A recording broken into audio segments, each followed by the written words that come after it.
अस्सलाम वालेकुम एवरीवन। उम्मीद है आप सब खैरियत से होंगे and welcome to our weekly session which is brought to you by Pakistan stock market updates.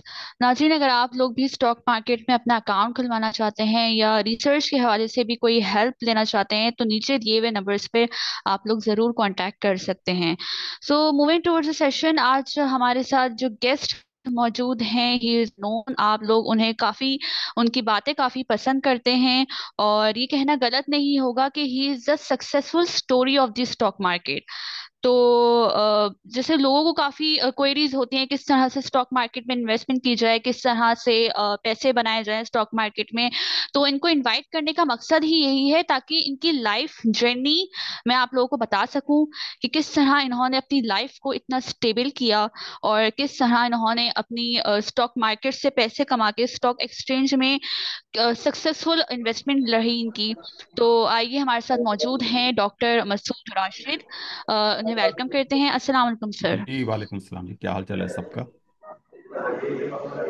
Sir आप ठीक हैं? जी मैं बिल्कुल ठीक हूँ। हाँ। अच्छा सर, ये बताइएगा कि आपकी जो बातें हैं जैसे काफी टेक्निकल लेवल पर होती हैं और आपको पता होता है कि ये स्टॉक्स के क्या फंडामेंटल है, कि इन स्टॉक्स के ये फंडामेंटल हैं। तो सर, इतनी फाइनेंस पर आपकी इतनी ग्रिप कैसे है और क्या वजह है इसके पीछे, क्या मोटिवेशन है, किससे आपने इतनी मोटिवेशन ली और आपने किस तरह ये जर्नी स्टार्ट की? उसमें यह है कि देखें, मार्केट के अंदर जो है ना, तीन चार पांच किस्म के लोग होते हैं। एक तो वो लोग होते हैं जो कि मुलाजमत पेशा होते हैं। कुछ लोग यंग होते हैं, कुछ मिडिल एज होते हैं, कुछ ओल्ड हम्म। एज के लोग होते हैं। तो डिफरेंट एज हम्म। के एज ग्रुप्स मार्केट के अंदर होते हैं। ठीक है। हर हम्म। एक का नीड्स भी डिफरेंट होती हैं। हर एक का हम्म। मार्केट में रहने का मोटिव भी डिफरेंट होता है। कोई छक्का हम्म। मारने आता है, कोई नौसरबाजी करने आता है, हम्म। कोई कमाने आता है, कोई हम्म। डुबाने आता है। ठीक है। तो हम्म। कोई बगैर सीखे आ जाता है, कोई सीख के आता है, कोई बहुत चालाकी करता है। तो हम्म। मार्केट के साथ तो देखना, बेसिकली हमारा कोई कंपटीशन या मार्केट से हम तो कोई मुकाबला थोड़ी कर सकते हैं। मार्केट तो हमें खा जाएगी, हम्म। 2 सेकंड लगते हैं। हम्म। तो हम्म। पहली तो बात ये होती है कि आपने अगर बिजनेस करना है, कोई भी बिजनेस करना है, तो उसकी फिजिबिलिटी रिपोर्ट बनती है। और आप बैंक से हम्म। भी कर्जा लेने जाते हैं तब भी उसकी फिजिबिलिटी हम्म। रिपोर्ट बनती है। और वो बैंक आपसे पूछता है कि भाई तुम ये जो कारोबार कर रहे हो, ये कितनी देर में अपने पैसे बाहर निकालोगे। तो हम उसको हम्म। फिजिबिलिटी रिपोर्ट में बताते हैं कि हम 4 साल में, 5 साल में ये हम्म। पैसे बाहर निकाल लेंगे। तो हम्म। सिमिलरली मार्केट में भी इसी तरह ही होना चाहिए। चूंकि मैं बिजनेस कर रहा, देखें मेरी बात सुने। हम्म। रिस्क टेकर तो आप देखें, मेरी पर्सनैलिटी का आपको पता चल जाएगा कि वो एक खासा है कि मैं मेडिकल डॉक्टर था। अच्छा। और मैं मेडिकल डॉक्टर था और मैं हम्म। बहुत अच्छा मेडिकल डॉक्टर था। मैं क्लास के लायक 3 स्टूडेंट्स के अंदर था। और अच्छा। 500-600 बंदों की क्लास होती थी, तो कम से कम हम्म। मेरा नाम सारी क्लास जानती थी। हम्म। ठीक। तो ठीक। इसी तरह मैं कैडेट कॉलेज हसरतदाल से पढ़ा हूँ। 10,000 अच्छा। बच्चा इम्तिहान देता है, तो उसमें से 90 हम्म। सिलेक्ट होता है। तो हम्म। उसमें यह है कि मैंने इतने साल पढ़ा और मेडिसिन की। ठीक है। और हम्म। अच्छे नंबर्स में की, अच्छे नंबर्स में मेरी डिग्रीज थी सारी की सारी। हम्म। मैट्रिक में मैं स्कॉलरशिप होल्डर था। मैं एफएससी में भी हम्म। स्कॉलरशिप होल्डर था। मैंने मेडिकल कॉलेज में भी सारा स्कॉलरशिप ही गवर्नमेंट ने मुझे दिया। ठीक है। मैं हम्म। नेशनल टैलेंट स्कॉलरशिप मिलता है। हम्म। तो लेकिन उसके बाद मैंने एकदम फैसला किया कि अच्छा, मैंने तो नहीं ये करना। अच्छा। और मैंने तो इवन सर हाउस क्यों जॉब भी नहीं की। आपने क्यों इतने अचानक से क्यों क्या चेंज आया ऐसा कि आपने जो है वो फील्ड ही चेंज कर ली बिल्कुल? हाँ, उसकी वो मैंने आगे भी मेरे इंटरव्यूज में, अगर लोगों ने सुना हम्म। होगा, तो मैंने वजह बताई हुई है कि मैं, टू बी वेरी ऑनेस्ट, देखें, मेरा वाले साहब से थोड़ा सा पर्सनालिटी क्लैश था। अच्छा। मेरे वाले साहब एक बहुत बड़े बैंक के प्रेसिडेंट थे। अच्छा। और नौकर, ड्राइवर, गाड़ियां, हम्म। घर, इनका हिसाब नहीं था। मतलब कि साफ ज़ाहिर है, हम बैंक्स जो थे वो उस जमाने में तो इतने बैंक ही नहीं थे। हम्म। और ये 4-5 बैंक में थे और एक बैंक में मेरे वालिद थे। ठीक है। और वो हम्म। सारे वो जो जितने बड़े बड़े अफसर होते हम्म। थे, उन सब के बड़े बड़े घर, मतलब हम्म। 12-12 कनाल का हमारा घर था। और हम्म। उसके बाद गाड़ियों के कोई शुमार ही नहीं था। वो मैं हमेशा, हम्म। हम हंसते होते थे कि जिस रंग की कपड़े पहनते उसी रंग की गाड़ी निकाल लेते थे। अच्छा। तो वो वाले साहब फिर ये कहते थे कि उनका ये ख्याल था कि चूंकि वो भी जो है ना, कोई हम कोई पीछे से नस्ली रईस नहीं थे। वो वाले साहब साइकिल से हम्म। उन्होंने नौकरी शुरू की थी, बैंक साइकिल पे जाते होते अच्छा। थे। अच्छा। मैं 1960s की बात कर रहा हूँ, मुल्तान। मैं मुल्तान हम्म। में पैदा हुआ था। और मुल्तान मतलब की काफी गर्मी में सोचें। स्ट्रगल किया है। जी, हम्म। मुल्तान की गर्मी में वो साइकिल पे जाते थे, फिर स्कूटर लिया। फिर उसके हम्म। बाद फिर आहिस्ता आहिस्ता फिर निसान ब्लू बर्ड गाड़ी आई थी वो, और सारे हम्म। पाकिस्तान में पोस्ट होते रहते थे। तो उनको ये था अच्छा। कि चूंकि अगर जिंदगी में तरक्की करनी है तो फिर जहाँ पे भी वो फेंकेंगे आपको, आप जाएं वहाँ पे जाके अपने आप को प्रूव करें हम्म। और आप आगे जिंदगी हम्म। में बढ़े। हम्म। तो जितने बड़े बड़े इंडस्ट्रियलिस्ट हैं या जितने बड़े बड़े बिजनेसमैन हैं, सब मेरे वाले साहब को जानते हैं। इवन जो बैंकों के इस वक्त भी प्रेसिडेंट्स हैं, सब मेरे वाले साहब को जानते थे। हम्म। और वो हम्म। और बहुत अच्छी तरह जानते थे और रिस्पेक्ट भी करते थे, क्योंकि he hmm. Was very honest man. Hmm. तो उसमें ये था कि वो मुझे कहते होते थे कि जो कुछ तुम कर रहे हो, तो ये जो तुम्हारा लाइफस्टाइल है, हम्म। ये तुम कैसे मेंटेन करोगे बाद में। हम्म। और उस वो कहते भी ठीक थे कि देखे ना, उस वक्त ये था कि हम हाउस जॉब की जो मंथली जो सैलरी थी ना, वो 900 रुपये महीना थी। तो हम्म। मेरा ख्याल है मेरा 900 रुपये तो एक दो दिन का खर्चा था। हम्म। तो वो अब शर्मिंदगी भी थी कि भाई अगर मैंने ये काम किया तो मैं अपने बाप को हम्म। रोजाना कहूंगा पैसे दे। तो वो भी बड़ी परेशानी थी। और फिर ऊपर से मेरा बाप मुझे हुज्जते भी मारता था कि भाई तू ये जिंदगी कैसे गुजारेगा। हम्म। तो मैं बड़ा अंदर से ना, एक मेरे अंदर एक कश्मकश चल रही थी कि यार मैं क्या करूं। हम्म। अच्छा, अब मेरे वालिद साहब के साथ, क्योंकि मैं अकलौता बेटा था, तो हम्म। मेरे उनके साथ वो भी बहुत था कि मतलब मेरे हम्म। घर में भी, मतलब मैं अपनी क्या कहते हैं, ये अकलौतेपन को मिस यूज करता था। तो साफ ज़ाहिर है मेरे नखरे भी थे फिर, और नाज भी हम्म। उठाते थे। और फिर मेरे वालिद साहब मुझसे प्यार भी बहुत करते थे, क्योंकि मैं उनका अकलौता बेटा था। हम्म। तो वो अकलौते नहीं थे अपने वालिदैन के। तो उसमें अब ये था कि जब मैंने उन्हें कहा कि भी अब मैंने तो ये काम नहीं करना, क्योंकि इसमें तो पैसे नहीं मिलते। और दूसरी हम्म। बात ये कि अगर मैं ये काम कर भी लूँ तो फिर मुझे हम्म। बाहर जाना पड़ेगा। बाहर वो जाने नहीं देते थे मुझे, कि मैं उनका अच्छा। इकलौता बेटा था। वो ये कहते थे कि फिर सानू कौन संभालेगा। हम्म। अच्छा, अरे हम से रिटायर हो जाएंगे। ये मुलाजमत पेशा लोगों के मसाइल होते हैं जी जी जो कि बिल्कुल। मैं आपको बता रहा हूँ कि भी इस तरह के लोग हम्म। मार्केट के अंदर होते हैं, कुछ हम्म। कुछ किसी और तरह के होते हैं। तो हम्म। वो फिर अपने अपने, तो लिहाजा वो चूंकि उनका इकोनॉमिक जो इकोनॉमिक्स थी कंट्री की या बैंक की या किसी और चीज़, उनका सब्जेक्ट था। वो आफ्टर ऑल इतनी बड़ी पोस्ट पे थे, तो उनका एक्सपीरियंस भी था, फिर उनका सब्जेक्ट हम्म। भी था। फिर उनकी वजह से फिर मुझे भी सीखने का मौका मिलता था। और वो मार्केट के सही। अंदर वो भी इन्वेस्टेड थे। शुरू से ही वो हम्म। इन्वेस्टेड थे मार्केट के अंदर, अच्छा। क्योंकि और उस वक्त वो देखें अखबार, वो जो पीला सा सफा आता था डॉन में, हम्म। उसमें वो कंपनीज के रेट्स होते थे। तो कंप्यूटर शम्प्यूटर तो होते हम्म। कोई नहीं थे। और हम्म। उसके बाद ये था कि उनको देख देख के फिर मैं भी, और जब मैं भी बड़ा हुआ तो हम लोग जब हम लोगों ने एमबीबीएस वगैरह किया, तो हमारे तो कंप्यूटर वगैरह तो नहीं थे ना लाइफ में।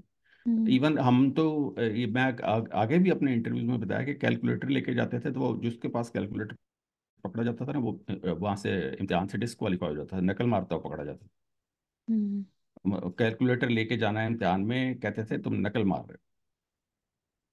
तो हम उस तरह के एरा में बड़े हुए। और उसके बाद हम्म। ये है कि जब हमने प्रैक्टिकल लाइफ में कदम रखा, तो फिर आहिस्ता आहिस्ता बड़े बड़े डब्बे आए कंप्यूटरों के। फिर वो हम्म। आहिस्ता आहिस्ता छोटे छोटे डब्बे बनते गए। पहला मैंने कंप्यूटर यूबीएल में देखा था, वो पूरा एक कमरे जितना था। एक बड़े हम्म। कमरे जितना एक कंप्यूटर था। मैंने जिंदगी में, जी। क्योंकि जब पहला कंप्यूटर इंस्टॉल हुआ था लाहौर में, तो मैं देखने गया था हम्म। कि ये क्या है। कि हम्म। ये अच्छा जी, ये इस तरह फटाफट कैलकुलेशंस करता है, ये करता है वो करता है। हम्म। तो वो कहने का मेरा मकसद ये है कि जब मैंने वहाँ पे मेडिसिन कर ली, तो मैंने कहा भी मैं ये काम नहीं कर सकता, क्योंकि इसमें एक अच्छा। तो पैसे थोड़े मिलते हैं, 900 रुपये हम्म। महीना मिलता है। और दूसरी बात ये है कि अगर मैं कर भी लूँ और मैं स्पेशलाइज कर हम्म। भी लूँ, तो मैं 12 बजे हम्म। तक मरीज देखूंगा रात के। हम्म। और उसके अलावा प्लस ये है कि मेरा जो लाइफ स्टाइल है, हम्म। वो सारी जो लग्जूरियस जो मेरा लाइफ स्टाइल था, उसके लिए तो मुझे फिर सबको लूटना सूटना पड़ना था। हम्म। क्योंकि वो अगर मैं वो हर मरीज का डाका ना मारूं जेब में, तो मुझे तो इतना खर्चा था कि वो तो मेरा पूरा ही नहीं हो सकता। हम्म। तो उस लिए फिर मुझे, मैं चूंकि वो मुझे पसंद नहीं था वो सारा लाइफस्टाइल, तो मैंने अपने हम्म। प्रोफेसर्स को कहा कि अब तो अल्लाह जन्नत नसीब करे। बहुत सारे हम्म। बेचारे जो हैं वो अल्लाह को प्यारे हो गए, लेकिन अभी भी कई मेरे प्रोफेसर अगर सुन भी रहे होंगे तो हंसेंगे मुझे, क्योंकि वो हम्म। मुझे सारे जानते हैं। तो हम्म। वो मैंने उनको कहा सर ये मेरे बस की बात नहीं है, तो मैंने नहीं हम्म। करना। तो अभी इम्तिहान नहीं हुआ था, तो हम्म। मैंने जो है ना बिजनेस साथ शुरू करना है, तो अगर मुझे बिजनेस मुझे करना आ गया। और मेरे खानदान में कोई बिजनेस करने वाला नहीं था। मेरे वालिद अच्छा। साहब नौकरी पेशा थे, मैं हम्म। डॉक्टर था। मेरी बहनें शहनें वो कुछ सीए शीए कर रही थी, कोई अर्नेस्ट एंड यंग में थी, फर्गूसन वगैरह में छोटी अच्छा। थी। तो हम्म। और मैं कभी मैंने तो करना है बिजनेस। तो बिजनेस में मैंने हुआ ये कि वो एक हमारे फार्मास्यूटिकल कंपनी थी उस जमाने में, खाली वेलकम पाकिस्तान कहलाती थी, जिन्होंने सेप्ट्रॉन उस जमाने में उनकी लॉन्च हुई थी, और पैनाडोल थी। हम्म। हम्म। वो उस जमाने में एक ही एंटीबायोटिक चलती थी। पहले तो वो पेंसिलिन वगैरह थी, और साथ ही ये बीचम वगैरह की, एमॉक्सिल वगैरह थी, और वेलकम की थी सेप्ट्रॉन। ये बहुत मशहूर मशहूर एंटीबायोटिक्स थी, नई नई आई थी, फर्स्ट जनरेशन। तो हम्म। वो उनके थे डायरेक्टर सेल्स वगैरह थे वो। मैं सर्विसेज हॉस्पिटल में था, तो वहाँ पे उनसे मुलाकात हुई इंसिडेंटली। और उन्होंने देखा कि भी मेरे खासे हम्म। ताल्लुकात वगैरह हैं हर तरफ। तो हम्म। मुझे उन्होंने इनवाइट किया कि मैं कंपनी में एज कंसल्टेंट मैं उनको आ जाऊँ, और मैं उनके ये जितने भी इंस्टीट्यूशनल मैटर्स हैं इनको मैं हैंडल करूँ। हम्म। तो उसमें मेरे पास तो पैसे नहीं थे, और ना मैंने वालिद साहब से लेने थे कि मैं कहूँ, या मैंने बैंक से भी उधार नहीं लेना था। तो लिहाजा शुरू से ही मेरा एक ये था कॉन्सेप्ट के पैसा आपका नहीं होना चाहिए। ये देखें, ये शुरू से मुझे अच्छा। अल्लाह ताला ने ये सिखाया। ये देखें, जरूरत जात की माँ होती है। मेरे पास पैसे तो थे ही नहीं, मैं या तो बाप को कहता पैसे दो। हम्म। अच्छा, अब ये जो नौकरी पेशा लोग होते हैं, आपको पता है वो बहुत डरते हैं, क्योंकि वो उनकी जमा पूंजी होती है। हम्म। देखिए ना, वो बिल्कुल। 5,000, 10,000, 50,000 हम्म। रुपये हर महीने करके इकट्ठा करके वो उन्होंने आखिर वक्त तक रिटायरमेंट की एज पे पहुंचे होते हैं, बच्चा के अब्बा पैसे दे। हम्म। तो वो तो थर थर कांपेगा। क्या है कि मतलब है कि अब मैं बूढ़ा हो गया हूँ, और अगर ये इसने उजाड़ दिए हम्म। तो ये क्या करेगा। हम्म। तो वो भी मैंने नहीं करना था। तो अच्छा। लिहाजा मुझे एक ऐसा सिस्टम चाहिए था कि जो कि खुद ब खुद पैसे उगले। सो सही। लिहाजा वो मैंने उनको साबित करके दिखाया कि मैं उनका पाकिस्तान में हर किस्म का काम कर सकता हूँ, हर सूबे में कर सकता हूँ।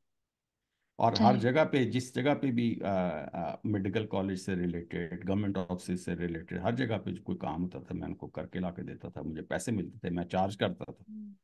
हम्म। और इस तरीके से हमने, और फिर मैंने मेडिकल इक्विपमेंट का काम किया। फिर मैंने बार्टर ट्रेड शुरू की। बार्टर ट्रेड ये थी कि चूंकि उस जमाने में ज़ियाउल हक साहब थे, हम्म। तो उस जमाने में ये था कि पाकिस्तान में ना डॉलर आ सकते थे ना जा सकते थे, हम्म। और इलीगल था ये तो। बाद में नवाज हम्म। शरीफ वगैरह आए थे, तो तब ये इन्होंने डॉलर शॉलर खोले थे ना, अदरवाइज पाकिस्तान में हम्म। डॉलर आ जा नहीं सकते थे।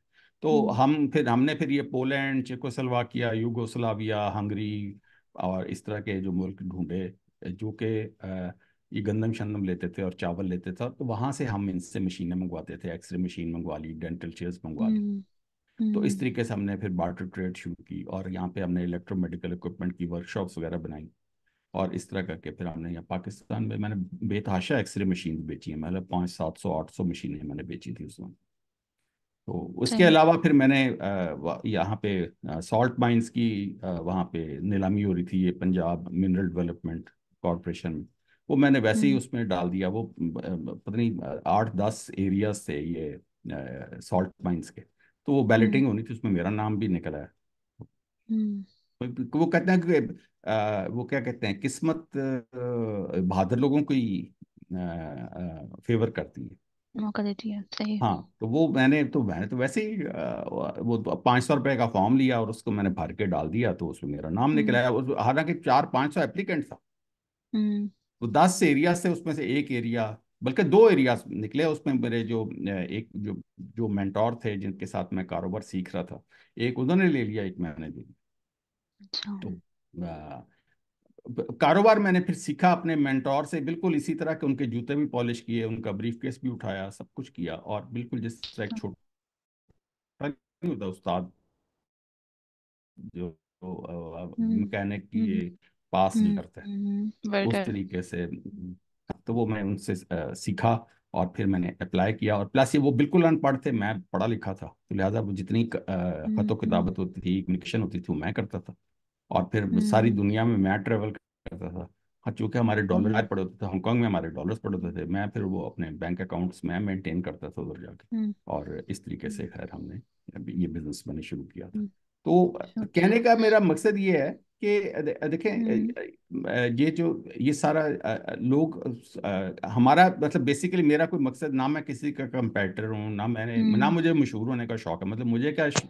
जरूरत पड़ी है कि मैं मतलब इस एज में मैंने मशहूर होकर क्या करना, बताया मुझे। या तो होता मैं 25-30 साल का होता तो मैं कहता हम्म। अच्छा मैंने मशहूर होना, बड़ा मैंने क्या स्टार हम्म। बनना है और मैंने हम्म। आइकॉन बनना है, और वो होता ही है उस जमाने में, उस एज में इंसान का होता है शौक, कभी मैं बहुत मशहूर हूँ, मुझे लोग जाने। वो हम्म। अल्लाह का फजल है, हम्म। मुझे लोग उस जमाने से ही हम्म। जानते ही चले आ रहे हैं। क्योंकि मैंने मेरे बीच में फिर हम्म। जब मैं 40-45 साल का था, तो मेरे 24 ऑफिस थे, मेरे पास 3,500 एम्प्लॉई था, मैंने पे फोन्स थे कुछ 6-7 हज़ार पे फोन्स थे पूरे पाकिस्तान में, कॉलिंग कार्ड्स मैं करता था। बल्कि हमने वो बीच में फिर ये हीरो एक कार्ड आया था, ये जब मैं ख्याल सार्क गेम्स थी या क्या थी, जिसमें हम्म। वो स्क्रैच करते थे तो उसमें इनाम अच्छा। निकलता था। हम्म। स्त्री कभी निकलाई, कभी पैसे निकलाए, कभी कुछ निकला। तो वो पाकिस्तान में खैर वो काम हो जाए ना, वो कुछ शरीयत का भी कोई इश्यू था उसमें कि शरिया नहीं है, हम्म। शरिया कंप्लाइंट हम्म। नहीं है, लेकिन वो उसमें कोई बच्चों आपको पता है हेरा फेरी करके पाकिस्तान में हर किस्म का काम हो जाता है। बिल्कुल। तो वो जो है उसमें हम हीरो कार्ड वगैरह भी बांटा, पूरे हम्म। पाकिस्तान में डिस्ट्रीब्यूट किया। तो उसके वो भी मेरा एक्सपीरियंस बीच में रहा। फिर मेरा रिटेल का एक्सपीरियंस है हम्म। फार्मेसीज का। लाहौर में हम्म। मेरी 5 फार्मेसीज थी पहले, तो अभी एक है, लेकिन अभी भी वो बहुत बड़ी है। और यहाँ पे एक बहुत बड़ा हॉस्पिटल है, उसके बिल्कुल सामने मेरी फार्मेसी है, बिल्कुल जो मेन गेट है उसके सामने मेरी हम्म। फार्मेसी है। वो भी अल्लाह ताला ने दी। मेरा प्रिंसिपल था, हम्म। वो रिटायर हो रहे थे, तो उन्होंने कहा कि इधर तुम जगह ले लो वहां पे। सोचे कोई उस जमाने में जिन भी नहीं आते थे, जिस जगह पे हम्म। उन्होंने प्रिंसिपल ने मेरे कहा कि तू इधर जगह खरीद ले। हम्म। और वो जहाँ पे उन्होंने जगह खरीदी, तो उस जगह पे उन्होंने मेन गेट बना दिया हॉस्पिटल का। हम्म। और अब सोचें कि अब इतना बड़ा अस्पताल, मैं 3,000 बेड का अस्पताल है, हम्म। और उसके सामने मेन गेट के ऊपर मेरी फार्मेसी।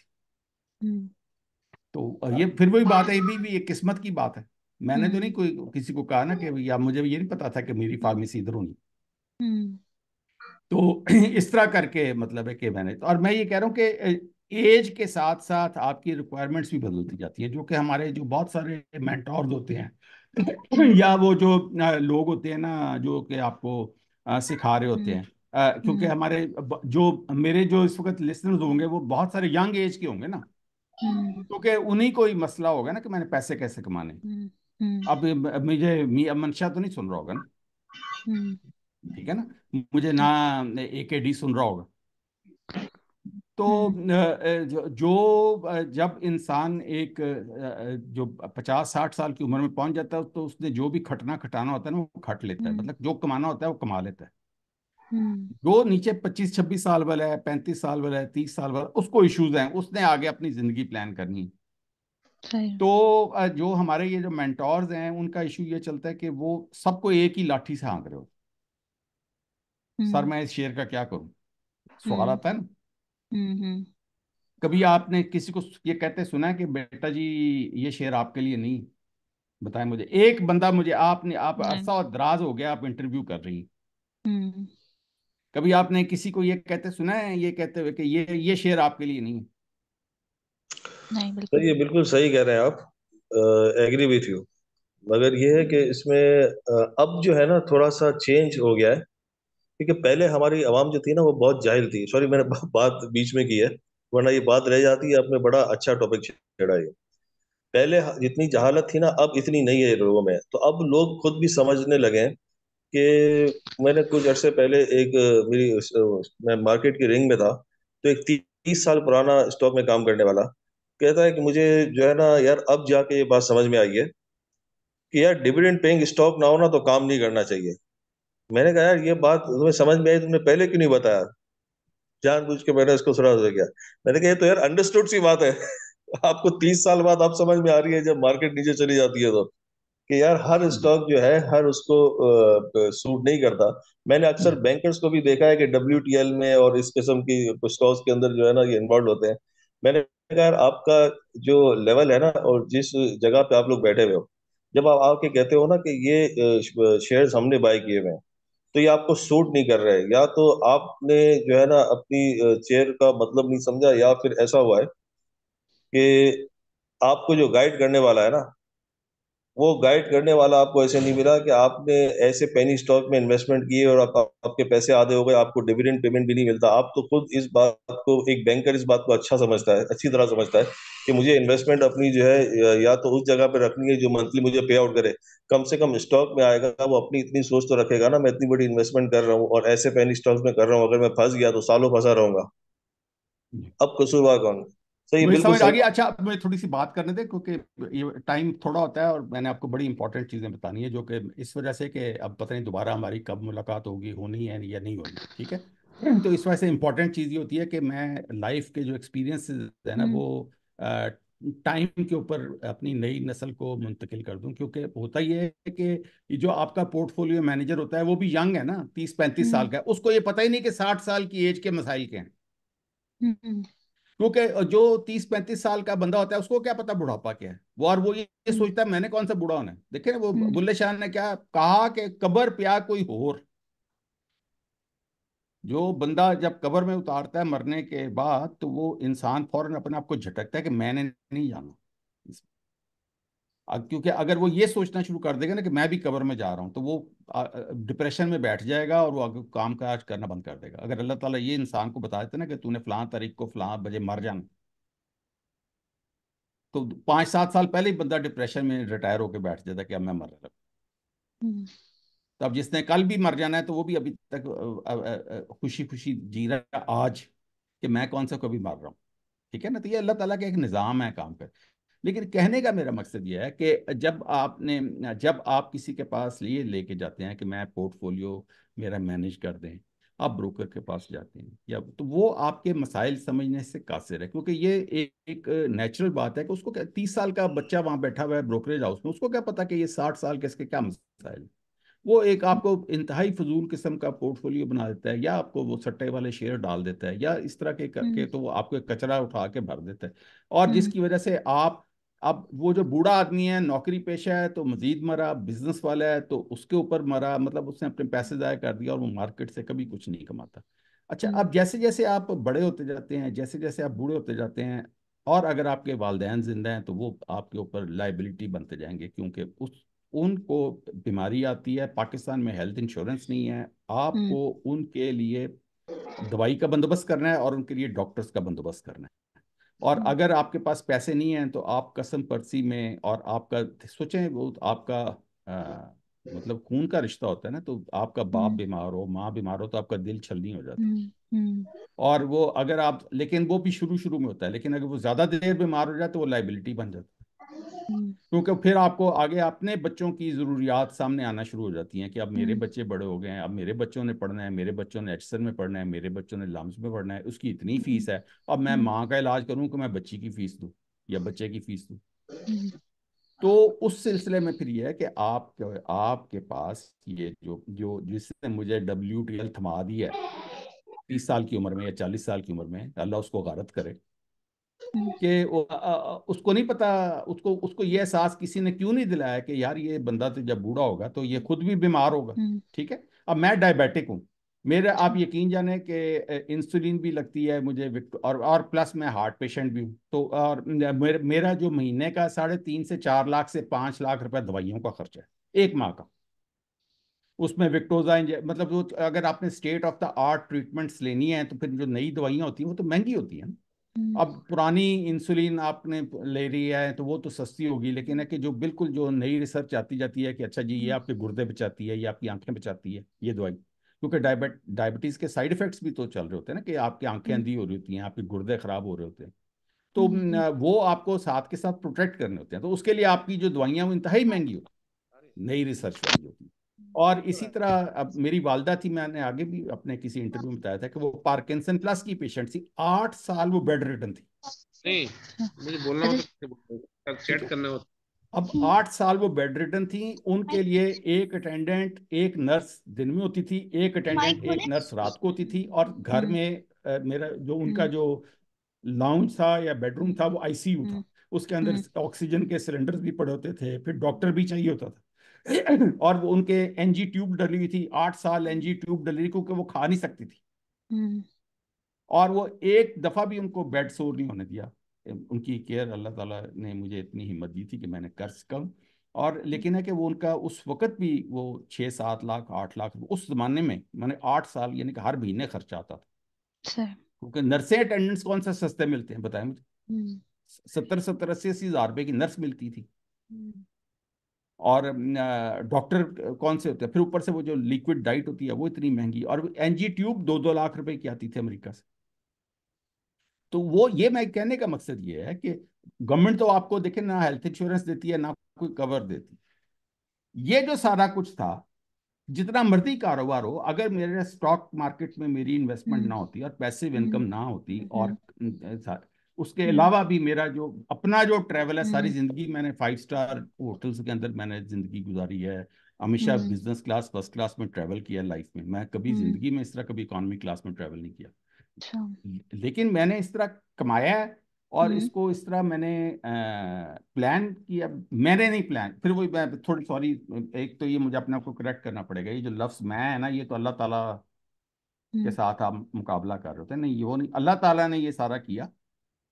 अल्लाह ताला ने मेरे ज़हन में बात डाली, हम्म और इस तरीके से ये चीज़ हुई, और उस मतलब है कि उसमें और लिहाजा इसी चीज़ को जहन में रखते हुए मैं हमेशा फिर ये करता हूँ कि मैं जो अपने जो एक्सपीरियंसेस होते हैं मैं कोशिश करता हम्म हूँ कि लोगों को बताऊं। और क्योंकि मैं कोई मेंटोर भी नहीं हूँ, ना मैं गुरु हूँ, और हम्म ना मैं कोई टेक्निकल एक्सपर्ट हूँ, और ना ही मैं हम्म कोई बैलेंस शीट पढ़ने वाला एक्सपर्ट हूँ, ठीक है ना। हम्म मैं तो देखें, हम लोग एक आम लोग हैं, ना मैं कैंडल को हिला सकता हूँ, ना मैं मार्केट को हिला सकता हूँ, क्वेश्चन मैंने बता रहा हूँ। ना मैं अच्छा। कैप लगा सकता हूँ। अच्छा सर, एक क्वेश्चन आया है आबिद अली खान का, पहले उनसे क्वेश्चन लेते हैं फिर सेशन को कंटिन्यू करेंगे। जी तो जी जी आप माइक ऑन करके क्वेश्चन कर सकते हैं।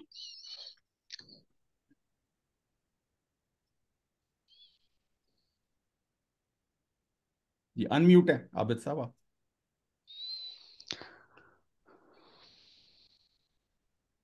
अच्छा सर, इनका अगर सवाल है उससे पहले मैं आपसे क्वेश्चन पूछना चाहूंगी कि आप इंट्राडे ट्रेडिंग और स्विंग ट्रेडिंग को सपोर्ट करते हैं, या आपका क्या ख्याल है कि ये इंट्राडे ट्रेडिंग या स्विंग ट्रेडिंग करनी चाहिए, या सिर्फ लॉन्ग टर्म इन्वेस्टमेंट पे ही फोकस करना चाहिए? नहीं नहीं, मैं इंट्राडे का तो बिल्कुल हामी नहीं हूँ, मैं बाय अच्छा। टुडे सेल टुमारो का भी हामी नहीं हूँ। और अच्छा। मैं जो है स्विंग डेफिनेटली करता हूँ। और अच्छा स्विंग जो सर, होती है क्यों वो क्यों सपोर्ट नहीं करते आप? अ, क्योंकि देखें, मार्केट तो साल में 6 7 8 महीने तो साइडवेज रहती है।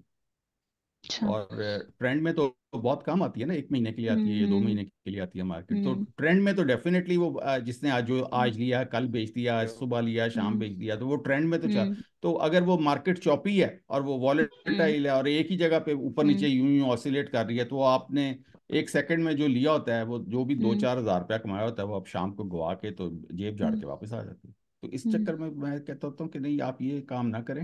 हम्म आप उस चीज़ का इंतज़ार करें। देखिए, मार्केट का जो एक जो है ना, मैंने को बताया कि हमें जुगाड़, हम आम लोग हैं, ठीक है ना। हम्म ना मैं एकेडी हूँ, ना मैं आरिफ हबीब हूँ, ना मैं कोई हम्म और हूँ, ठीक है, मैं हम्म एक आम आदमी हूँ। ना मैं हम्म चीफ सिक्योरिटी हूँ। हम्म तो मैंने तो अपने जुगाड़ निकालने ना कि मैंने इनके साथ कैसे जिंदा रहना है। तो मैंने ये देखना है कि मार्केट जो है पाकिस्तान की इकॉनमी के साथ साथ एक बैंड में लेवल्स में मूव कर रही है। हम्म और वो मैंने लेवल्स जो है वो कैलकुलेट करने होते हैं और वो निकालने होते हैं, वो मुझे आने चाहिए, हम्म चाहे मुझे टेक्निकल्स आते हैं या नहीं आते। मुझे खाली फंडामेंटल्स भी आते हैं, तो तब भी हम्म मैंने, जब मुझे टेक्निकल्स बिल्कुल नहीं आते थे ना, तो आप हम्म सोचें कि मैंने मार्केट का क्या जुगाड़ निकाला हुआ था। मैंने ये निकाला हुआ था कि एक घड़ी बनाई होती थी अपने स्टॉक के आगे। और वो उसका वो जो हाई और लो, मतलब 12 बजे का जो मैं सुइयां होती थी वो हाई होता था, हम्म। और जो 6 बजे की सुई होती थी वो लो होता था।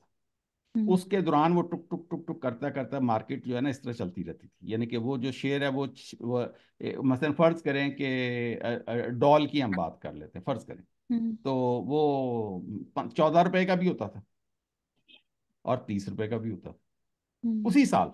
आप खुद उसको पीछे चले जाएं और आप निकाल लें इसमें से, हम्म। आईसीएल देख ली, हम्म। ये भी 15 16 18 रुपए का होता था, हम्म। और इसी तरह वो 35 35 रुपए का भी होता था।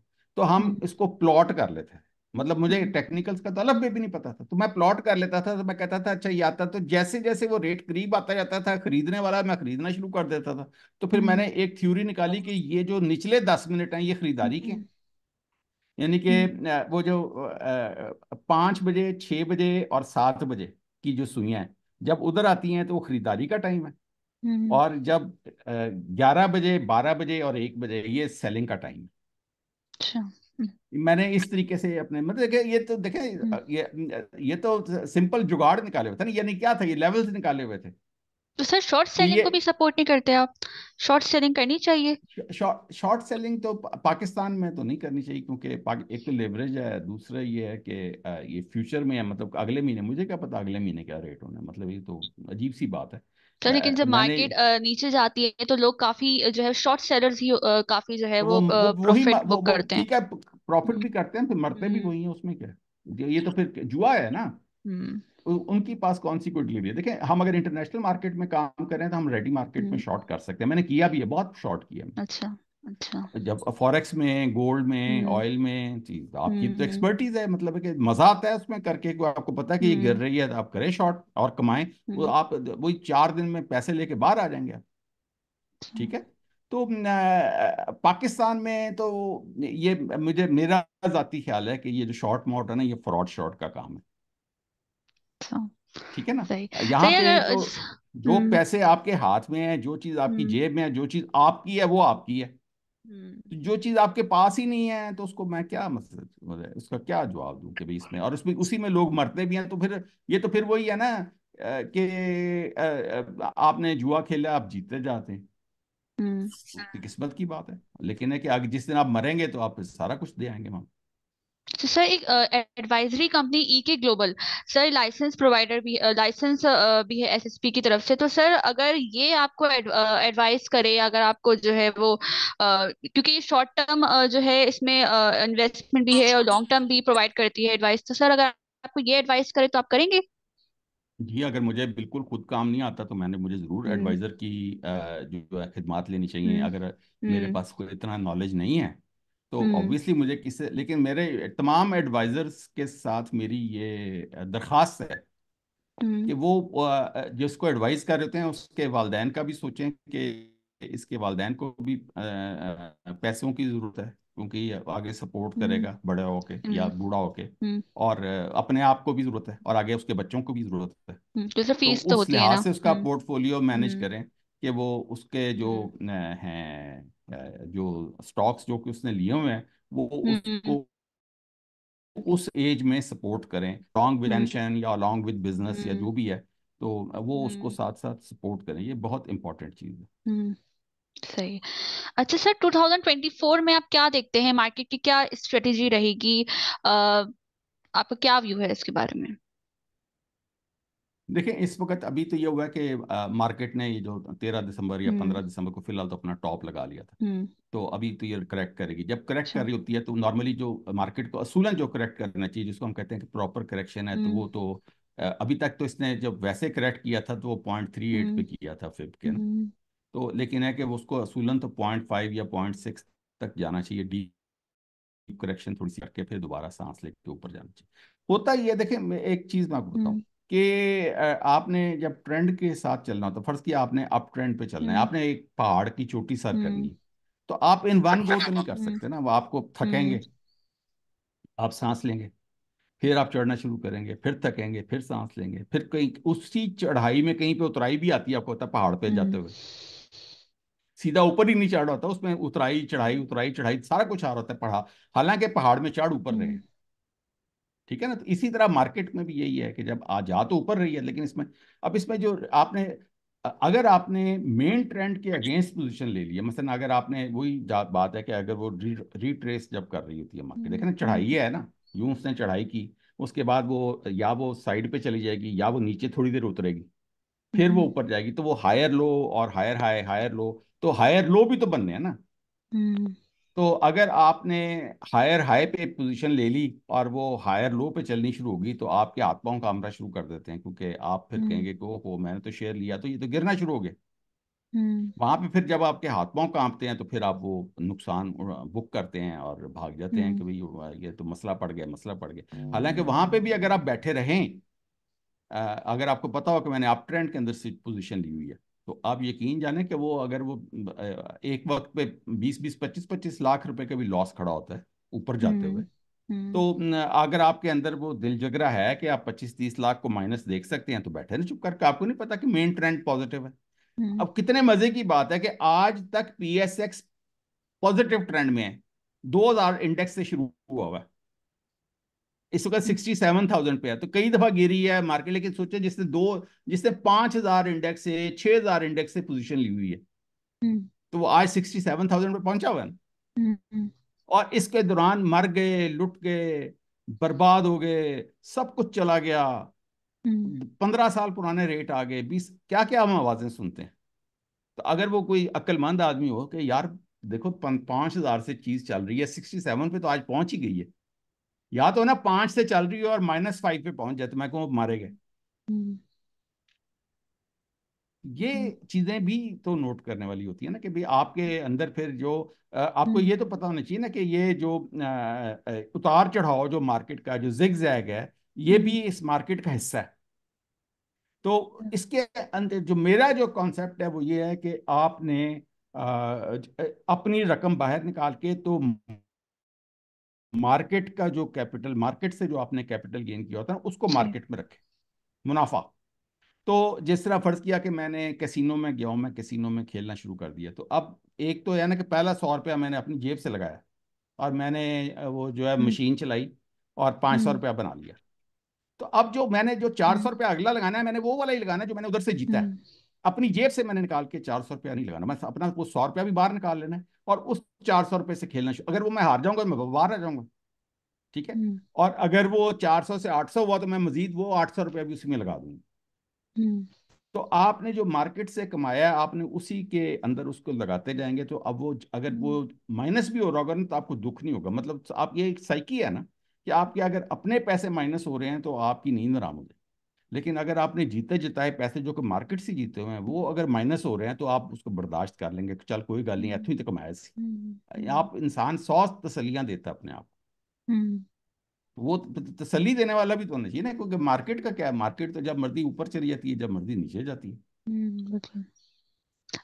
तो sir, how do you see market after elections? क्या चेंज आएगा हाँ, मार्केट में? अच्छा, उसका मैं ये बता रहा हूँ कि भी उसमें ये है कि इसमें सारा कुछ जो है ना, मेन ट्रिगर जो हमारा है, मेन ट्रिगर, हम्म क्योंकि अब पाकिस्तान अब देखें, मैं ना ही किसी को बहुत जबरदस्त तरीके से उम्मीद देना चाहता हूँ कि अब इसकी अब बहारें आ जाएंगी, ऐसे भी नहीं हम्म है। सारा का सारा डिपेंड करता है कि हमें वो आईएमएफ का बड़ा प्रोग्राम मिलना है कि नहीं, क्योंकि पाकिस्तान ने अगले 2 सालों में तकरीबन तकरीबन 60-70 बिलियन डॉलर देने हैं।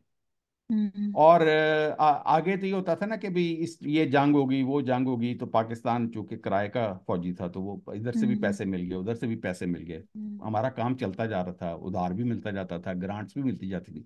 तो एक जमाना था कि जिस जमाने में आपको पता है यूएस एड की बोरियां गंदम की भी आती होती थी, घी भी आता था, उस पर भी लिखा होता था यूएस एड। हम्म तो पाकिस्तान को तो अरसा दराज अमरीका ने वैसी इमदाद पे चलाया। अब वो है कि चूंकि सारे वो मुल्क भी, उनकी आबादियां भी बढ़ गई, गरीब हो गए, और उनके लोग भी सवाल करते हम्म हैं सोशल मीडिया की वजह से गवर्नमेंट्स पे कि सानू की देता है। हम्म तो अब वो जो उनके जो अरबाब इख्तदार हैं, वो इतनी आसानी से वो ये कहते हैं ना, दयालु नहीं बन सकते कि "अल्लाह, तू हम्म एन डॉलर ले ले, तू एन डॉलर ले ले"। वो उनके अपने अवाम क्वेश्चंस पूछते हैं कि भाई तू क्यों हमारे पैसे उधर क्यों दे रहा है। हम्म तो वो भी प्रेशर पड़ता है। तो अब ये है कि उन्होंने पाकिस्तान को आईएमएफ के हवाले कर दिया। और अब हमें आईएमएफ पैसे देता है तो हम जिंदा रहते हैं। तो लेकिन इसका ये तो अब उसमें प्रॉब्लम यहाँ पे आ गई है कि वो सूद इतना बढ़ता जा रहा है कर्जे का कि जितना हमारा टैक्स चेक इकट्ठा होता है उससे कहीं ज्यादा सूद होता है। तो उसके अंदर प्रॉब्लम आ रही है। उसके नतीजे में यह है कि इवन तनख्वाह देने जितने भी पैसे नहीं होते पाकिस्तान के पास, वो भी उधार लेके देना पड़ता है। हम्म। ये हमारे हैं बेसिक इश्यूज। तो उसमें हमने को अभी तक हम्म। इस गवर्नमेंट ने, ये जो थी केयर टेकर गवर्नमेंट थी, मेरा ख्याल था कि ये काफी सारे स्टेप्स उठाएंगे प्रैक्टिकल, और ये स्ट्रक्चरल रिफॉर्म्स कर जाएंगे। तो उसमें ये स्टील मिल थी, एफबीआर थी, पीआईए थी, रेलवे थी, हम्म। कुछ भी नहीं किया ना। पीएसओ था, ठीक है, सर्कुलर डेट था, ये ओजी। अब वो ये सारी लिप सर्विस, ये हो जाएगा, हम्म। ये हो जाएगा, ये इस तरह कर दिया जाएगा, वो गा गा गा करके तो टाइम तो खत्म हो गया। वो 4 दिन बाद, 5 दिन बाद अब इलेक्शन है। अच्छा, पोजीशन में हम यहाँ पे पहुंच गए हैं कि अगर हम्म। हमें आईएमएफ का पैकेज नहीं मिलेगा तो हम दिवालिया भी हो जाएंगे। सही। क्योंकि अगर हम स्ट्रक्चरल रिफॉर्म्स वो नई गवर्नमेंट आके करेगी भी तो वो तो टाइम लगता है ना उसके रिजल्ट्स आने में। तो उतने तो हमें पैसे चाहिए ना, साल 2 साल में तो हमें 60-70 बिलियन डॉलर चाहिए जो कि हमने लोगों का देना है। सही। तो वो हमारा मेन ट्रिगर होगा। और वो हमें जैसे ही वो अगली गवर्नमेंट ओथ लेगी तो साथ ही इमिडिएटली हम्म। उसके उसको एंगेज करना पड़ेगा आईएमएफ को, कोई हम्म। बगैर टाइम जाया किए। क्योंकि जब इमरान खान की गवर्नमेंट आई थी तो उन्होंने 6 महीने वेस्ट किए ना। इसी तरह जब पिछली पीडीएम की गवर्नमेंट आई थी तो 5 4 5 महीने वेस्ट किए कि जी हम गुजारा कर लेंगे। हम्म। तो आपके दोस्त ममालिक तो आपको पैसे नहीं देते। वो तो देखिए, हर कोई जो है, किसी ने कोई इंडिया का दोस्त बन गया है, कोई कुछ बन गया, हर किसी के अपने अपने मफादात आ गए हैं। हम्म। तो उसमें ये है कि आपको लेना है कर्जा, और कर्जा जो है, आप बैंक जब कर्जा लेने जाते हैं तो बैंक अपनी शराइत पे देता है, आपकी शराइत पे नहीं आपको। सही। इसी तरह फिर हम गालियां आईएमएफ को निकाल रहे होते हैं, हालांकि आईएमएफ हम्म। थोड़ी आपके पास आता है कि मेरे पास जरूर हम्म। आओ। हम्म। हम जाते हैं अपने कि हमें बचाओ, हमें बचाओ। तो जब हमें हम्म। बचाओ बचाओ करना है तो फिर उसका जो लेंडर है, वो जो हम्म। सूदखोर होता है, हम्म। वो जो सूद खा रहा होता है, तो वो फिर हम्म। अपनी शराइत पे ही तो मनवाता है ना। तो उसने अपना हम्म। पैसा मरवाना तो नहीं है। हम्म। वो बगैर किसी सिक्योरिटी के, बगैर किसी कोलेटरल के वो पैसा दे दे और वो भी हम्म। मर जाए। हम्म। तो बैंक तो ऐसे पैसे नहीं देता। क्वेश्चंस ले ले मेरा ख्याल है। अच्छा, तो कोई भी अगर क्वेरी हो पार्टिसिपेंट्स की तो वो अपना माइक ऑन करके पूछ सकता है सर से।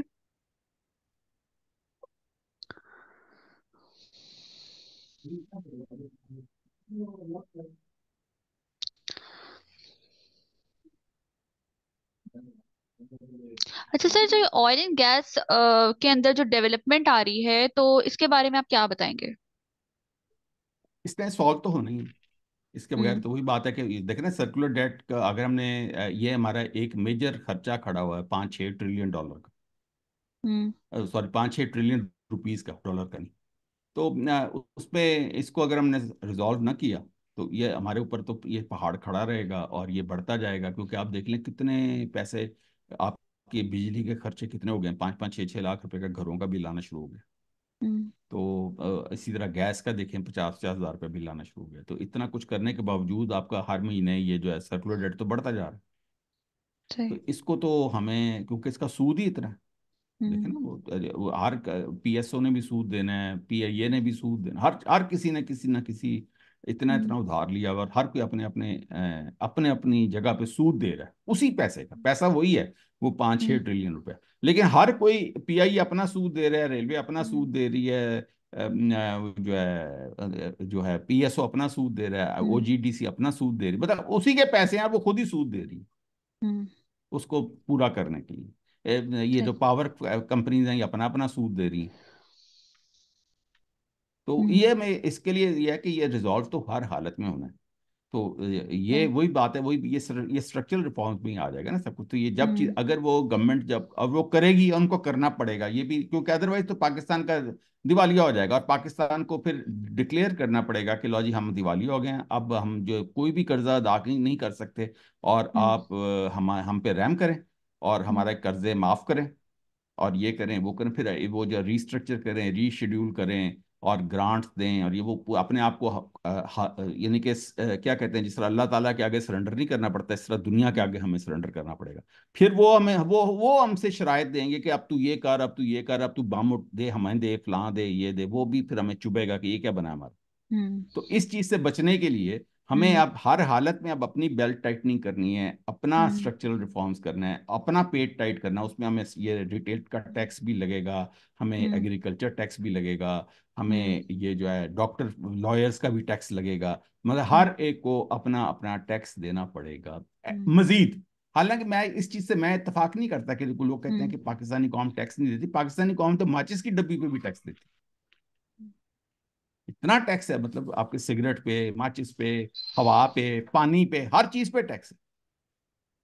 और आपका गरीब आदमी भी देता है। मतलब जो मोटरसाइकिल पे जा रहा है, सोचे ना, वो भी अगर मोटरसाइकिल पे उसने 1 लीटर पेट्रोल डलवाया है, तो हम्म वो 200 रुपए का फर्ज करें लीटर है, तो 80-90 रुपए या 100 रुपए तो उसने टैक्स दे रहा है मोटरसाइकिल वाला। सोचे उस बेचारे की क्या आमदनी है।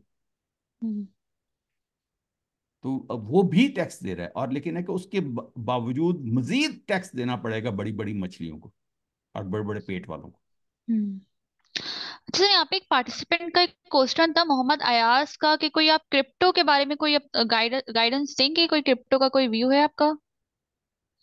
नहीं, क्रिप्टो में मैंने तो कभी काम नहीं किया। मैं फॉरेक्स के अच्छा। अंदर कर लेता हूँ, और सही। गोल्ड के, ऑयल में। क्रिप्टो में मुझे हम्म वो इतनी वॉलेटाइल है, वो मुझे कुछ बात उसकी समझ नहीं आती। वो मुझे, मैं बेसिकली, चूंकि पुराने thought, old hmm. School of thought का मैं बनाऊं, तो मुझे सही। क्रिप्टो की बात समझ ही नहीं आती कि वो है क्या, ठीक है। उसका मालिक कौन है। अच्छा। अच्छा। अच्छा सर, आपकी कोई पसंदीदा टॉप 5 डिविडेंड पेइंग कंपनीज हैं? टॉप 5 में देखें, एक तो मेरी ये जो पोल बहुत है। पहले तो ओजीडीसी एक जमाने में हुआ अच्छा। करती थी, जिस जमाने में हम्म ओजीडीसी के ऊपर कुछ हम्म नहीं था, तो वो बहुत बेहतरीन कंपनी थी। ठीक है ना, ये तो बाद में की भी बात है जब सर्कुलर हम्म डेट वगैरह आया, लेकिन अदरवाइज हम्म फिर अभी इस वक्त जो है, हम्म देखिए, एक चीज मैं, सॉरी, मैं जो जो बहुत इंपॉर्टेंट बात मेरी हम्म रहेगी है कि आपने स्टॉक हम्म लेते वक्त मेक श्योर करना है कि आपका जो हम्म, स्टॉक है वो इंडेक्स से बेहतर परफॉर्म करे। सही।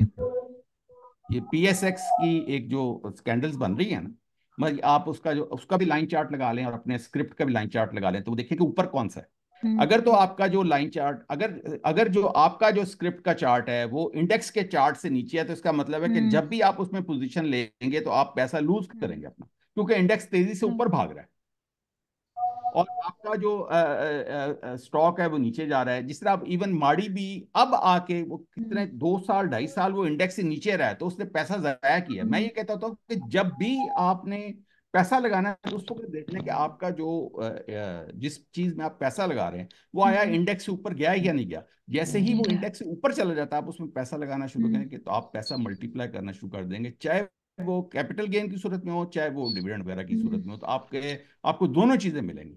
अब माड़ी में लोगों ने सही। ये 100 रुपए वाला ये भी गेन किया, वो ये जो हम्म डिविडेंड है। और उसके अलावा सोचें, ये 1200, 1300, 1400 रुपए से शुरू होकर 2500 रुपए तक गया है ना, कितना अच्छा वाला हम्म, प्रॉफिट मिला है। मतलब कैपिटल गेन भी मिल सही। गया आपको, डिविडेंड भी मिल गया। तो आपको ये चीजें साथ के साथ ना थोड़ा हम्म इनको फाइन ट्यून करते रहना चाहिए, तभी उस सूरत हम्म, में आप पैसे कमा सकेंगे। क्योंकि अगर मैं कहूँ कि नहीं, आप सही। पोल ले लें, आप एफएफसी ले लें, ईफर्ट ले लें, तो आप हम्म तो इसके अंदर एफएफसी देख लें, वो तो इंडेक्स से नीचे परफॉर्म कर रहा है।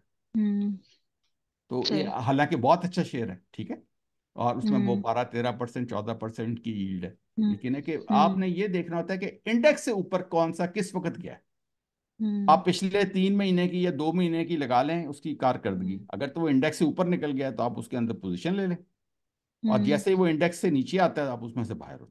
अब वो चाहे वो डिविडेंड सही। देता है चाहे नहीं देता, आपने उस शेयर के अंदर रहना है जो इंडेक्स है। उसको मोमेंटम ट्रेडिंग कहते हैं, कि मतलब ये आपका मोमेंटम इंडेक्स से तेज है। सही।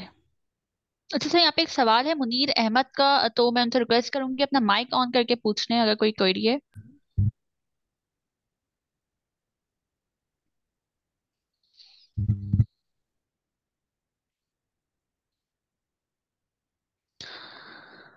जी, काइंडली अपना माइक ऑन करके सवाल कर लें।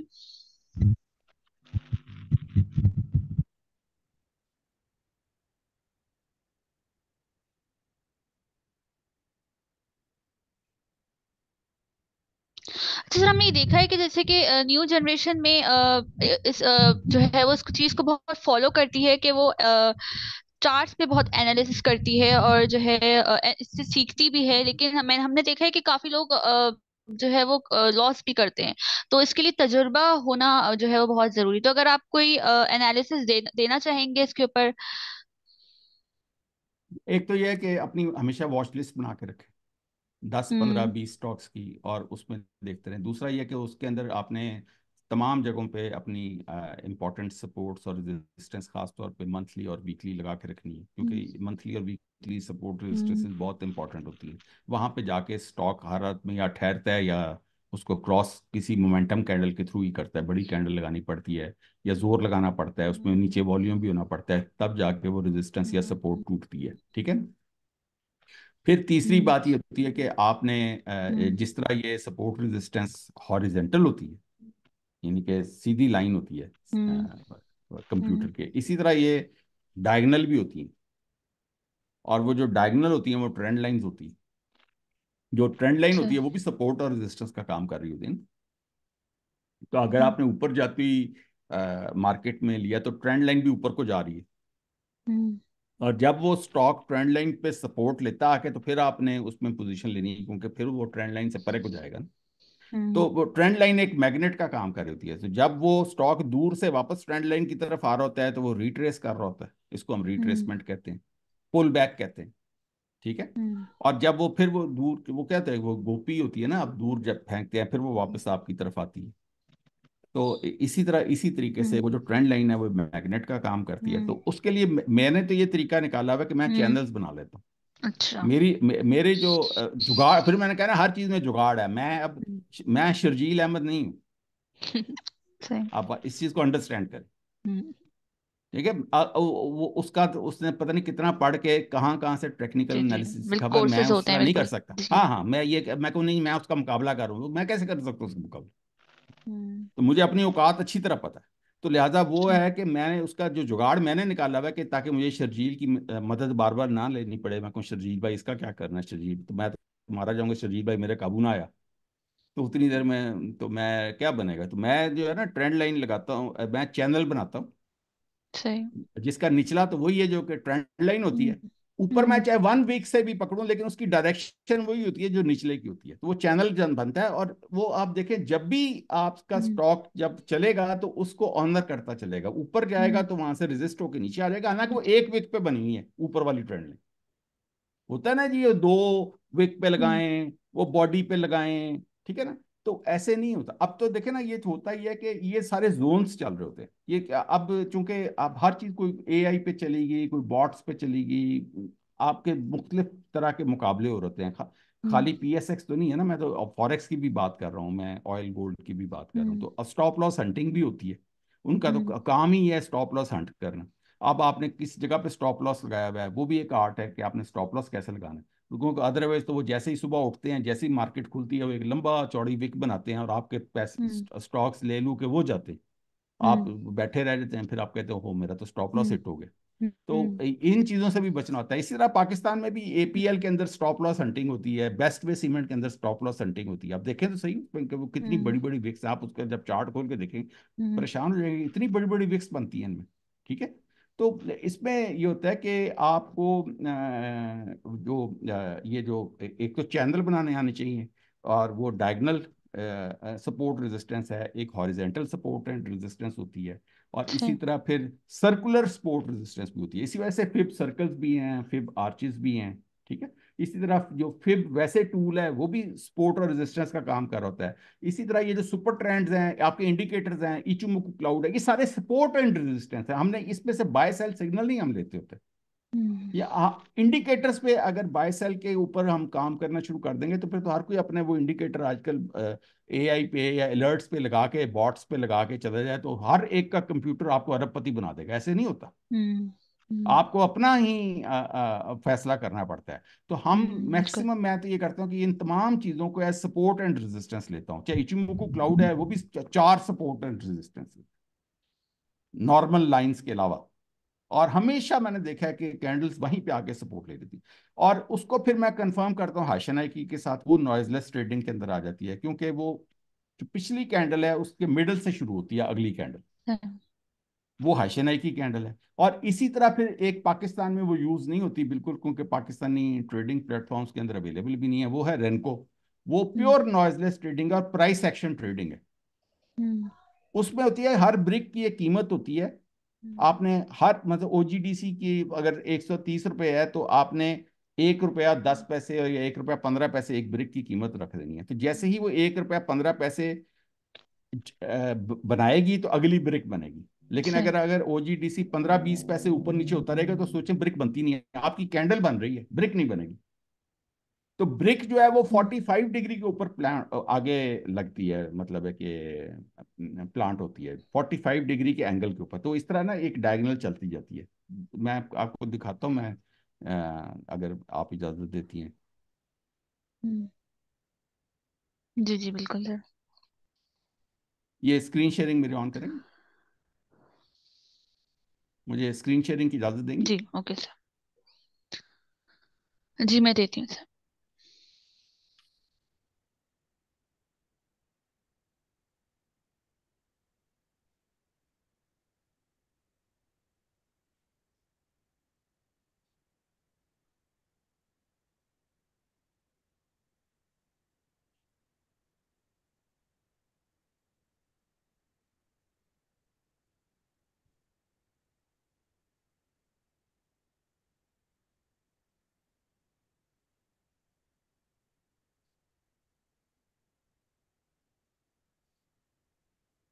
नहीं हो रहा?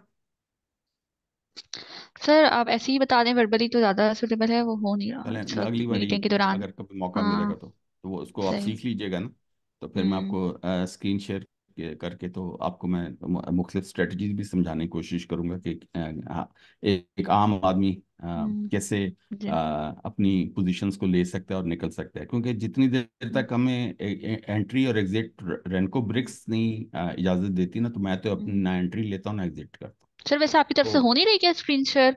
मैंने वो किया तो है अलाउ वैसे ना, लेकिन इस वक्त हो नहीं, नहीं रहा। Host disabled participant screen sharing अच्छा चलिए आ रहा सर। है। अच्छा एक सवाल आया था बैंकिंग सेक्टर के हवाले से, आप कुछ गाइड करेंगे ऑडियंस को कि हाँ जी, बैंकिंग हाँ सेक्टर जी। में किस तरह? अब यह है कि बैंकिंग में देखें इस वक्त हुआ क्या है कि ये जितनी भी करेक्शन आ रही है, देखें ये 0.38 हम्म की करेक्शन आई थी और अभी शायद अब नीचे गिरी है, 0.38 से अभी नीचे हम्म गिर रही है आजकल। हम्म अभी भी पूरी तरह गिरी तो नहीं है, तो शुरू हुई है ना करेक्शन जो। और मार्केट बेसिकली इंतजार शायद कर रही है इलेक्शन के रिजल्ट का या जो भी है। तो उसमें ये है कि जो बैंकिंग का जो इशू है ना, और इसी तरह ये हम्म पोल का भी इशू देख लें। ये जो जो डिविडेंड जो जिनका हमें पक्का पता है कि यहाँ पे अच्छा डिविडेंड आना है, तो वो करेक्ट कर नहीं रहे। हम्म, तो वो अपने टॉप लगा के बैठे हुए हैं। अभी जिस सही। तरह कल बैंक अल हबीब का रिजल्ट आया तो उसके अंदर जगह ही नहीं थी ऊपर जाने की। वो देखे ना पहले ही 81 हम्म 82 83 पे फिर रहा था। तो वो एकदम अगर 5 रुपए का डिविडेंड दिया भी है उसने, तो वो उसने कौन सा कोई 100 रुपए हम्म पे चला गया। ठीक है। या हम्म बैंक अल्फला का आज रिजल्ट आया, उसने भी 5 रुपए दे दिए। तो हम्म वो तो टॉप लगा के बैठे हुए हैं, तो 50 पैसे 1 रुपया ही बढ़ा है ना। हम्म तो साजियो का रिजल्ट आया है तो उसने वो 220-30 का टॉप लगाया ही हुआ है ना, वो उससे ऊपर तो नहीं जा सकता। ये तो नहीं हो सकता कि वो 500 रुपये का हो जाए। हम्म, आप इस चीज को सही। अंडरस्टैंड, तो जिस बिल्कुल। जिस चीज में टॉप लग चुका है तो वहां पे अगर आप अब इस टाइम पे पोजीशन लेंगे तो आप मार खा जाएंगे। क्योंकि सही। आपने इस टाइम पे क्यों पैसे डाले? साजियो में पैसे डालने थे तो आप उस वक्त डालते ना जब 60-70 रुपए का था। इस तरह बैंक अल हबीब में पैसे डालते उस वक्त जब वो 40 रुपए का था। मिजान में पैसे डालते जब वो 110-120 रुपए का था। हम्म। अब आप 160 पे 165 पे जाके पैसे डालेंगे और उसके बाद कहेंगे अब मेरे पैसे नहीं बन रहे। हम्म, डिविडेंड तो देखे ना आएगा 5-7 रुपए एक मिजान देगा ना, इससे ज्यादा क्या डिविडेंड देगा? वो तो डिविडेंड ही कम देता है। सही। यूबीएल पहले ही 200 रुपए पे पहुंच गया, ज्यादा से ज्यादा 10-11 रुपए का डिविडेंड दे देगा ज्यादा से ज्यादा। तो ये तो नहीं हो सकता कि वो 200 रुपए से 400 रुपए का पहुंच जाए। हम्म एमसीबी देख लें, वो 170 पे शायद फिर रहा है, 170-75 पे। तो वो भी 5-7 रुपए का डिविडेंड देते हैं, वो तो यूबीएल से भी कम डिविडेंड देते हैं। हम्म तो ये जितने जो इसी वजह से होता ही है कि ये इतने पहले बढ़ चुके हुए हैं, इन्होंने टॉप लगाया हुआ है कि ये ऑलरेडी प्राइस इन हो चुके हुए हैं डिविडेंड इनमें। हम्म, ठीक है। और वो जैसे सही। ही डिविडेंड अनाउंस होता है ये गिर जाते हैं। अब सब परेशान होते हैं कि यार ये क्या बना, ये मेरे तो पैसे नहीं कि डिविडेंड आना है। फर्ज किया मेरे पास 10,000 शेयर पड़ा है इसका यूबीएल का, 10 रुपए आया तो 1 लाख रुपए डिविडेंड आना है, तो जो गिरेगा वो 2.5 लाख रुपए पे गिरेगा। मेरे लॉस 2.5 लाख का खड़ा होगा उसमें, अगर मैं हम्म। अभी आज एंट्री ले लूँ उसमें। जी जी। तो सही। उसमें बताएं फिर आप कि ये अक्लमंदी का क्या है, फिर आपने क्या किया, 1 लाख रुपए लेने के लिए 2.5 लाख रुपए लूज करेंगे। सही। ठीक है सर। अच्छा सर, सेशन को रैप अप करते हुए मैं आपसे ये पूछना चाहूंगी, कोई स्ट्रेटेजी बताना चाहेंगे इन्वेस्टर्स को, हमारे ऑडियंस को, क्या टिप होनी चाहिए, क्या उनका स्ट्रेटेजी होनी चाहिए मार्केट में स्ट्रेटजी मैंने बता दी आने है कि वाले टाइम में? जी जी, जो आपने जब भी मार्केट में पोजीशन लेनी है तो आपने अपने कोशिश करके कैपिटल गेन से लेनी है, कैपिटल गेन आप कमाएं और उससे पोजीशन लें। और दूसरी बात यह है कि फ़र्ज़ करें कि अगर आप लॉस में खड़े हुए हैं, हम्म। आप फ़र्ज़ करें कि आप कहते हैं कि जी मैं, कोई भी गलती तो हर इंसान से होती है ना, कोई फरिश्ता थोड़ी होता है। हम्म। तो उसमें सही। फिर ये होता है कि आप 10-15% अपना जो जो भी स्टॉक्स लिए हुए हैं उसमें से कैश हम्म। जनरेट कर लें, 10-15% का लॉस बुक करें, 10-15% पूरा नहीं। हम्म। और उस जब वो कोई चीज जो भी जमीन पे निकल गई है, लग गई है, फर्ज करें कि INIL लग गया जमीन पे, बिकॉज एक हम्म। सोचे ना, INIL 60 रुपए पे कितनी देर फिरता रहे बताएं मुझे, अब हम्म। 140 रुपए हो गया, पे है सही। ना। और वो दो और ये जो लकी है, ये 550 रुपए पे फिरता रहा कि नहीं फिरता, हम्म। 900 रुपए पे पहुंचा कि नहीं पहुंचा। हम्म। ये हाई बीटा शेयर्स हैं। तो आप इनके अंदर अपने जो वो जो पैसे हैं, जिस तरह ये अगर फर्ज करें जमीन पे जो भी इनमें से जा लगता है, हम्म। ये नहीं है कि आपने डॉल के अंदर चले गए, लॉट कैम में चले गए, EP, ये सिक्लिकल शेयर्स के अंदर नहीं जाना। ये जो कि मार्जिन के ऊपर जो काम करते हैं कि जी पता चले कि जी PVC का तो मार्जिन ही कोई नहीं है, इसी तरह डॉल में वो हाइड्रोजन पेरोक्साइड का मार्जिन नहीं है, हम्म। कास्टिक सोडा का मार्जिन नहीं है, अवेलेबल नहीं है, हम्म। लोगों को इंटरनेशनल मार्केट से compete करना पड़ रहा है, वहाँ पे डंपिंग होती है, ये सब मसाइल हैं। ये जो हम्म। फंडामेंटल जो रिसर्च वगैरह करते हैं वो उन ये सारा वो साथ साथ हालांकि गाइड कर रहे होते हैं कि हम्म। इनके ये मसाइल चल रहे हैं। आपने ये जो सही। हाई बीटा जो शेयर्स होते हैं ना, जैसे हम्म। INIL है, इसी तरह साजियो है, फिर इस तरह आप हम्म। निकाल लें, हर सेक्टर में से 2-3 जो है ना फास्ट मूव करने वाले शेयर्स को आप आइडेंटिफाई करें, जहां सही। पे वो जमीन पे लगे हो ना, चुप करके पैसे उसमें लगा दें। क्योंकि अच्छा। इस GHNI में पैसे लगाएंगे उसने उछलना ही उछलना है, हालांकि वो कभी 5 रुपए का भी डिविडेंड नहीं देता। ठीक है, इसी तरह आप हम्म। पाइनियर में पैसे लगाए हैं, उसने कोई नहीं आपको डिविडेंड देना, लेकिन उसने उछलना ही उछलना है। जब वो जमीन पे जाए आपने उसको चुप करके उसमें पोजीशन लें। आपने रिफाइनरी में, NRL में उसको पोजीशन ले लें जब वो जमीन पे जाए, जमीन बोस हो जाए, तो वो आपको डबल पैसे देगा, तो आप अपने सारे लॉसेस उसमें से रिकवर कर सकते हैं अगर आपको सिर्फ इतना सा फंडा पता हो। इसमें कोई फंडामेंटल्स नहीं है, मतलब सही। ना पायनियर का भी फंडामेंटल है, ना NRL का फंडामेंटल है। हम्म। ठीक है, कोई भी ले लें, इसमें उस वक्त फंडामेंटली देखिए, जो हाई बीटा शेयर्स होते हैं उसके अंदर जब हम्म। जमीन बोस हुए होते हैं, आपने पोजीशन लेते हैं, तो आप हर हालत में उसमें पैसे सही। लें। ये मेरा इनका मशवरा है सारों न्यू कमर्स को कि आप आइडेंटिफाई करें हर सेक्टर में हम्म। से। आप एक दो, जिस तरह साजियो को आइडेंटिफाई कर लें, आप GHNI को हम्म। आइडेंटिफाई कर लें, हम्म। इवन एचकार को आइडेंटिफाई कर लें, जमीन पे हम्म। जा लगा है तो आप उसमें हम्म। पोजीशन लें, आपको डबल हो जाएंगे पैसे। सही। हाँ, अब आप एटलस बैटरी में ले लेंगे तो आप मर जाएंगे, वो तो हिलता ही नहीं है। ठीक है ना, वो हम्म। जो जो स्लो बीटा वाले शेयर्स होते हैं, हम्म। हालांकि फंडामेंटल इतना स्ट्रांग है, सही। एटलस बैटरी, एक्साइड देख लें। अब कॉर्नर शेयर है, कोई ARPL में पोजीशन ले ले, कोई लकी कोर इंडस्ट्री में ले ले, तो वो तो उससे ज्यादा बेवकूफ तो कोई नहीं हो सकता ना। हम्म। वो तो हमारा क्या काम है इन चीजों में, वो हमें कुछ भी नहीं देंगे क्योंकि हम उनको बेचने जाएंगे, वो बिकेंगे नहीं। हम्म। हाईली लिक्विड शेयर होना चाहिए आपके पास, जो कि आपके 5 सेकंड लगने चाहिए बिकने में, सही। और कैपिटल उसमें गेन बुक करें, और आपने उसमें से लेके तो आप जो जिस जिस शेयर में फंसे हुए हैं ना, उसमें हम्म। से अपनी रकम बाहर निकालें, और वो जो कैपिटल गेन आपने बुक किया उसके उस शेयर के अंदर पैसे डालते हैं, यानी कि वो जीरो प्राइस पे डलेंगे, तो वो उसकी सही। प्राइस खुद ब खुद नीचे आती जाएगी। तो इसी को मैं कहता हूँ कि इसको जीरो करें अपनी इन्वेस्टमेंट को। ठीक है। तो thank you so much sir, आपने अपना वैल्यूबल टाइम दिया, अपना कीमती वक्त दिया हमें। उम्मीद करती हूँ आगे आने वाले टाइम में भी आप अपना थोड़ा सा वैल्यूबल टाइम हमें देंगे, और उम्मीद करती हूँ अगली मैं बारी सारे वो सीख के पार्टिसिपेंट्स की। आइएगा ना, वो जो है हाँ। स्क्रीन शेयरिंग, आपको फिर मैं अच्छा अच्छी सही। स्ट्रेटजी ठीक है। समझाऊंगा। सही है, बिल्कुल सर। ठीक है और ना, पार्टिसिपेंट्स को भी आपने अच्छे से रिस्पॉन्स किया, तो आगे आने टाइम में आपसे मुलाकात होगी। अपना ख्याल रखिएगा। अल्लाह हाफिज। चलिए, सबको मेरा सलाम और अल्लाह हाफिज। अल्लाह हाफिज।